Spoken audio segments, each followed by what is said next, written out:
Bonsoir à toutes et à tous, heureux de vous retrouver pour la tranche info en direct sur votre antenne Canal 10 Télévision avec au programme de cette soirée Info 10, le journal local et régional qui sera suivi de Sport 10, l'actualité sportive de Guadeloupe avec Séverine Méridan, ce sera tout de suite après la coupure pub de 19h, donc pour l'instant place au JT.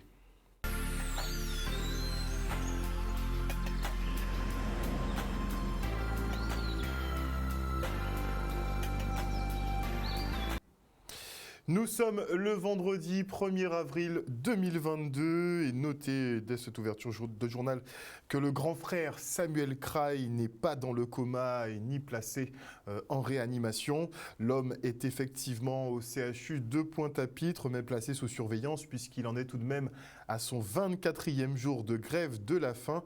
Selon son avocate qui a pu s'entretenir 1h30 avec lui cet après-midi, eh bien, il se porte bien. Et pendant le mouvement social contre l'obligation vaccinale, la gendarmerie du Lamentin avait été prise pour cible. Des attaques qui ont entraîné l'évacuation du bâtiment et le repli des troupes pendant quelques temps. Le procureur Desjardins est revenu sur cet épisode lors d'une conférence de presse. Regardez. Nous sommes réunis effectivement suite à une opération de police judiciaire qui a été menée cette semaine, faisant suite aux exactions qui ont été commises sur la commune du Lamentin au cours des journées et des nuits du 17 au 19 novembre 2021. À ces occasions, un certain nombre de commerces ont été pillés et la gendarmerie du Lamentin a été attaquée par une cinquantaine d'individus, dont quelques-uns ont pénétré dans les locaux, dans l'enceinte même de la caserne pour incendier les locaux. Et repoussés par les gendarmes, ont fini par mettre le feu sur la clôture extérieure et sur un arbre qui se trouvait dans l'enceinte même de l'emprise militaire.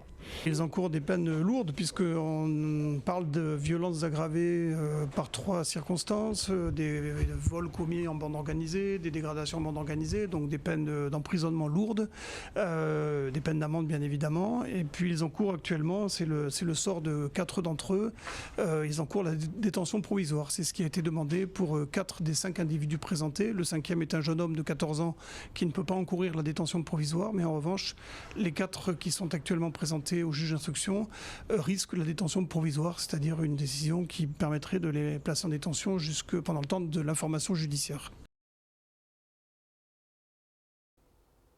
Un reportage signé Michel Depape.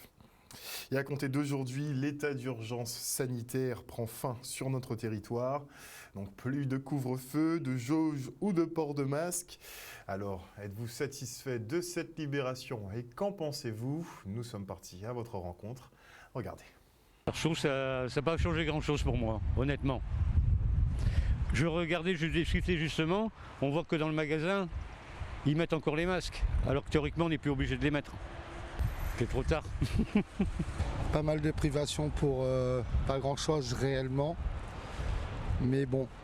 Et puis moi, ce que je déplore le plus, c'est ce que les entreprises ont vécu, le manque à gagner, les fermetures, les licenciements, les pertes d'emploi. C'est surtout, pour moi, c'est le plus gros gâchis de tout ça. Moi, personnellement, je vais continuer à mettre mon masque. Tant que ça court, tant qu'on ne me dit pas c'est terminé, je continuerai à mettre mon masque. Je n'ai pas l'impression qu'il y avait un couvre-feu. Les gens continuent à vivre leur vie et ça ne change rien. Ça change rien. La seule chose, c'est peut-être aller dans la famille, voir la jauge être plus en famille. C'est la seule chose. Mais pour le reste, wait and see, comme on dit. Dans l'Hexagone, ça remonte à la hausse. Alors je ne vois pas pourquoi ici ça ne remonterait pas à la hausse. Moi, je pense que c'est pas fini. C'est pas fini. Et que les gens continuent à prendre leurs précautions, à mon avis. C'est beau ça quand tout le monde n'y masque, mais vraiment. Il en poche à moi, mais si on ne peut pas mettre, on va mettre. C'est ça le problème là. Et c'est pas vacciné qui est mort.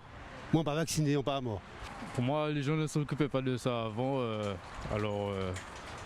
Que ce soit le début ou la fin, ça ne change du tout.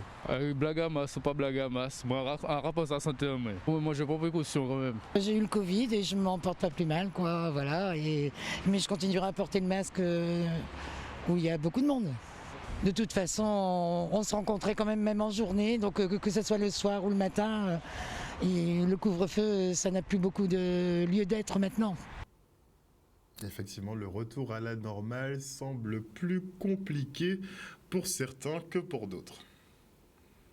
Et les personnes porteuses de handicap, elles, ont été doublement pénalisées pendant cette crise Covid. Beaucoup d'entre eux rencontrent des difficultés pour le versement de leurs prestations sociales. Un problème lié à la MDPH qui n'a que trop duré et pour lequel le département se doit de porter une solution. Le reportage. Une personne en situation de handicap, c'est une personne fragile, c'est-à-dire que lorsqu'on suspend l'allocation adulte handicapé d'une personne handicapée, ah ben cette personne-là, elle va faire quoi? Parce que la personne en général a des loyers, a des médicaments à payer, etc. Et par exemple, il y a la PCH ou la CTP, l'allocation compensatrice qui est versée pour une tierce personne. Lorsque ces allocations-là ne sont pas versées ou bien lorsqu'elles sont versées en retard, ah ben ça cause des difficultés aux personnes en situation de handicap. Et nous, aujourd'hui, nous avons justement voulu sensibiliser le président du conseil départemental, puisqu'en réalité, le président du conseil départemental, c'est lui qui est le président de la MDPH. Depuis mon élection, j'ai pris à bras le corps ce problème de la MDPH, de manière à réduire les délais.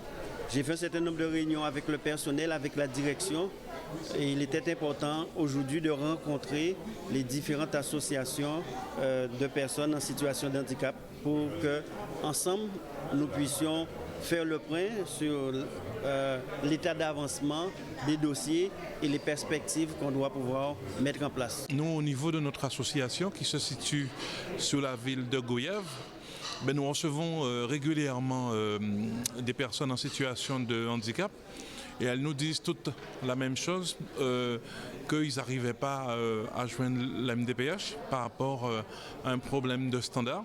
Mais apparemment, aujourd'hui, ça a l'air d'être résolu. Enfin, ça va être résolu. C'était une première réunion sur les problèmes de la MDPH, mais qui doit donner naissance à d'autres réunions pour qu'ensemble, nous puissions avancer sur les problématiques de l'handicap, qu'il s'agisse de la formation, de l'accessibilité, le travail, ou encore les délais de paiement, tous ces problèmes puissent être réglés. Cela va nécessiter d'autres rencontres et nous avons pris rendez-vous pour le mois de mai où ils auront déjà les avancées de la MDPH et où on va pouvoir travailler sur les problématiques de l'accessibilité, de la formation et du paiement des différentes prestations. On a été entendu. Évidemment, le président du conseil départemental nous a fait des promesses, notamment de créer certaines instances comme la maison du handicap et puis aussi créer aussi des structures qui vont permettre maintenant à ce que le délai des dossiers puisse traiter beaucoup plus rapidement. Et suite à son opération politique, l'Alliance nationale Guadeloupe explique son geste. Lors de sa venue sur l'île, Marine Le Pen avait été empêchée de réaliser un duplex à son hôtel avec le National. S'en est suivi une altercation avec son équipe de sécurité pendant laquelle le représentant du Rassemblement national ici en Guadeloupe, Rodi Tolassi, a giflé une manifestante. Un geste pour lequel il s'est excusé et qu'il explique par le fait d'avoir lui-même reçu plusieurs coups de pied. Des explications qui ne suffisent pas aux organisations, dira-t-on, anti-RN qui tenaient une conférence de presse ce jour. Regardez. Notre nationalisme, qui est celui de personnes qui voudraient que la nation guadeloupéenne existe juridiquement, n'est pas le même nationalisme que celui de Marine Le Pen, qui vit dans un fantasme d'une France avec une ethnie majoritaire et des habitudes à imposer au reste de la population en leur demandant de s'assimiler. Ça, c'est une première chose. La deuxième, régulièrement, Marine Le Pen fait du négationnisme. Elle a rappelé ce mois-ci, en 2022, au mois de mars, que les Algériens devraient s'excuser pour les actions qu'ils ont menées pour se libérer et devenir indépendants. Donc ça montre bien que c'est pas simplement par rapport à son père, c'est qu'elle-même porte en elle le germe de la division et le germe du négationnisme. Donc je manifestais pacifiquement contre Marine Le Pen. On était au Creole Beach, parce que c'est là qu'elle se trouvait. Et moi je portais un drapeau. Et donc j'étais derrière eux, derrière le cortège Rassemblement National, Front National, Rassemblement National. J'étais derrière eux avec mon drapeau et je scandais les slogans Marine dehors, Marine dehors. Et tout à coup, j'ai reçu une gifle d'un des membres de Rassemblement National. Donc en pleine face, et donc je m'y attendais pas, donc j'ai eu un mouvement de recul. Voilà, et puis après j'ai continué la manifestation parce que bon, de toute façon il n'y avait que ça à faire. Bien choquée quand même parce que mes lunettes ont volé par terre. Je viens de recevoir une claque d'un homme, ne sachant pas vraiment pourquoi, puisque bon, on est quand même dans une revendication verbale, c'est-à-dire qu'on parle, on n'est pas dans les mains, on n'est pas sur un ring. Donc je ne m'attendais pas du tout à recevoir une calotte, surtout d'un politicien, enfin d'une personne qui vient quand même pour des élections. Et donc nous sommes réunis pour symboliquement dire que nous ne voulions pas de ce message-là en Guadeloupe, parce que même si elle n'est pas élue demain, le fait de voter pour elle légitime une espèce de violence dans la société civile, violence qui s'exprime, on le voit souvent dans la vie avec les policiers en termes de violence policière, mais aussi les personnes qui enlèvent des voiles des femmes qui marchent dans la rue, qui font des actions racistes parce que légitimées par un vote.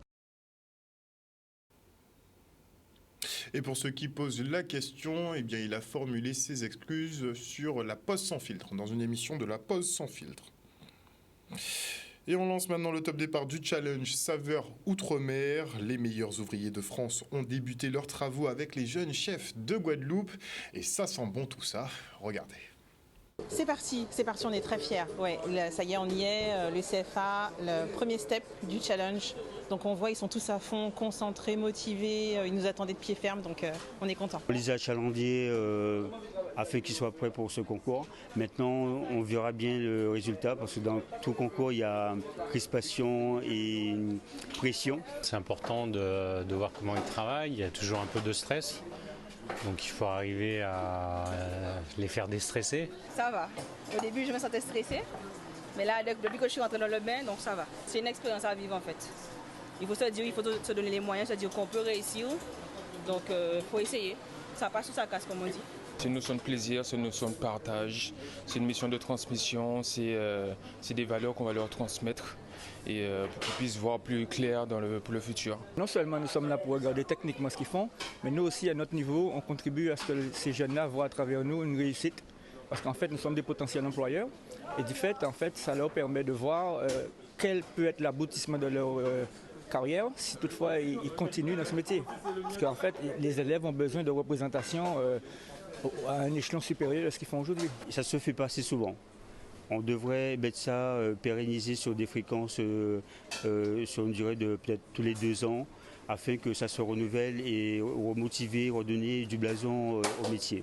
C'est une belle chose pour les jeunes parce que de toute façon, ça, avec les organisateurs et les gens qu'il y a dans l'organisation, ça leur prouve qu'on prend conscience de leur travail. C'est une double, voire triple motivation car des meilleurs ouvriers de France, ici en Guadeloupe, on n'en voit pas souvent. Et en plus, Bocuse d'Or, c'est, je veux dire, on ne peut être qu'heureux, quoi. Tout ça, ça crée l'envie, ça crée cette espèce d'émulation qui fait qu'on aura certainement dans 10 ans des pépites au niveau national. Ça permet de mettre aussi en valeur tous les produits locaux qu'on a ici et de les monter à l'extérieur aussi. Donc c'est une belle chose pour eux.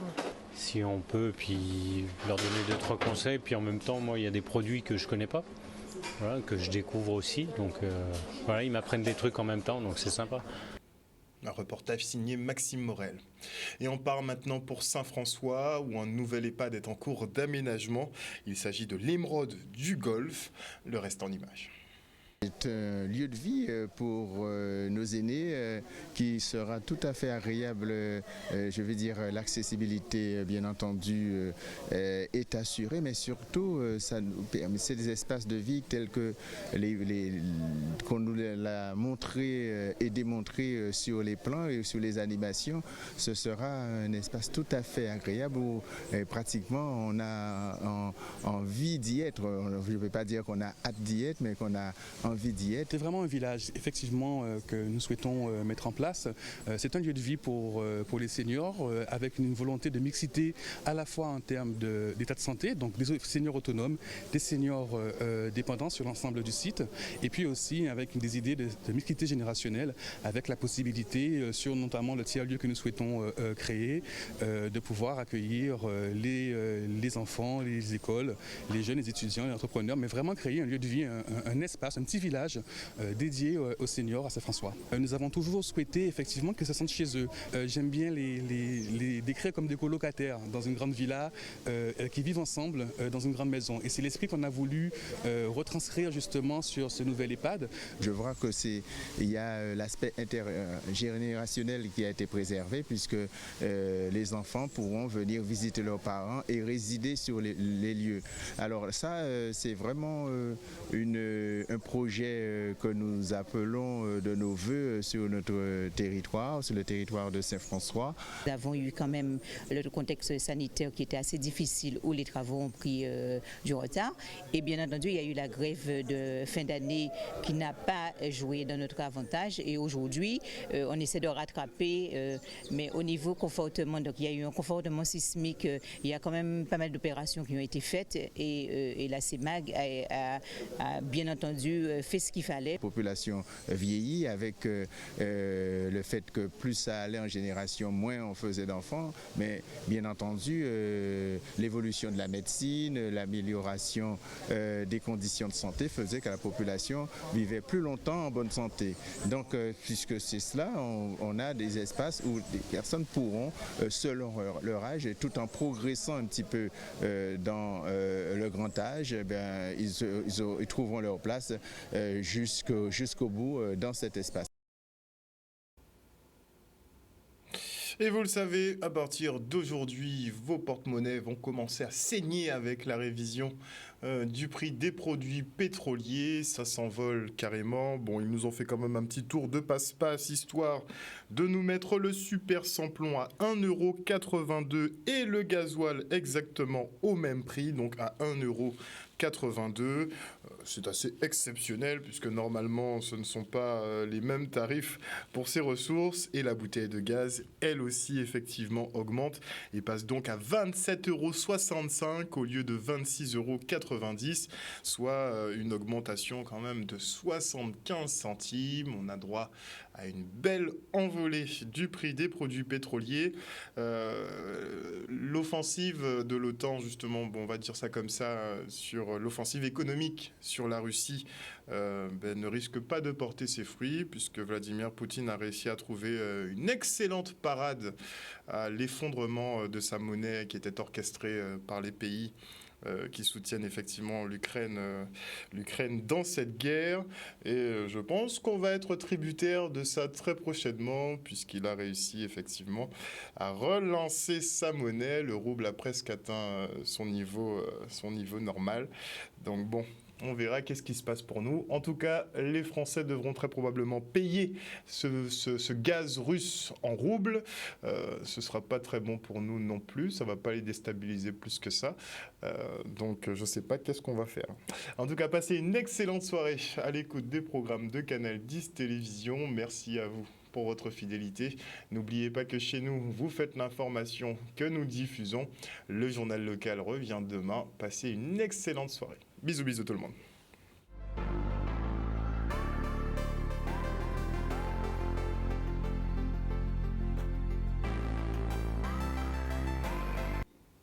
À venir dans la tranche info sur Canal 10, Sport 10, toute l'actualité sportive du département avec Séverine Méridan. Ce sera tout de suite après la coupure pub. Et avant cela, je dis bonsoir à Patricia de Normandie. Patricia de Normandie qui nous dit « Ça fait un moment que cela dure, les personnes porteuses de handicap ne reçoivent pas leur argent et comme par hasard, les élections arrivent et tout va se régler. » C'est vrai qu'on a reçu Madame Jacquemart il y a quelques semaines. Elle était venue nous alerter sur les conditions de vie des personnes qui sont porteuses de handicap. Donc déjà qu'avec crise sanitaire c'était compliqué, mais en plus sans le paiement de leurs prestations sociales pendant des mois, pendant plusieurs mois pour beaucoup d'entre elles, C'est vrai que la situation était extrêmement tendue, donc oui, trouver des solutions rapidement. Bonsoir à JC Albina, bonsoir à Lydia Luz, bonsoir à Claudie Giraud-Girard, bonsoir à Marie-Hélène Borès, bonsoir à Jimmy Kamagouva Aliar, bonsoir à Kitoun Cyprien, bonsoir au général Franck Abar, bonsoir à Raphaëla Duflo.